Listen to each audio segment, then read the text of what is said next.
ఒక కాకి చనిపోతే 100 కాకులు అరుస్తాయి. అదే ఒక ప్రభుత్వ ఉద్యోగి చనిపోతే మిగతా ప్రభుత్వ ఉద్యోగులు కనీసం స్పందించడానికి మానవత్వం లేనటువంటి స్టేజ్‌కి ఆంధ్రప్రదేశ్ చేరుకుంది అన్నదే ప్రశ్న.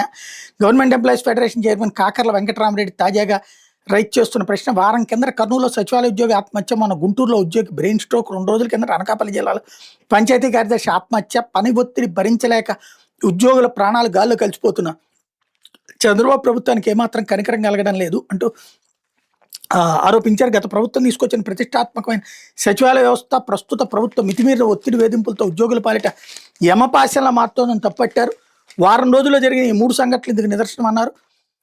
ఓ ప్రకటన ఈ మేరకు విడుదల చేశారు. కూటమి ప్రభుత్వం వచ్చాక సచివాలయ ఉద్యోగులకు ఒక టైమింగ్ లేదు, ఒక సెలవు లేదు, ఒక పండగ లేదన్నారు.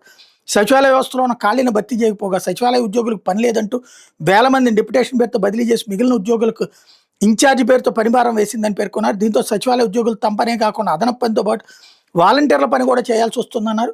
ఇంకా ఎంతమంది చనిపోతే సీఎం స్పందిస్తారు? 100 మంది ప్రాణాలపైన మీకు కనికరం కలగడం లేదా?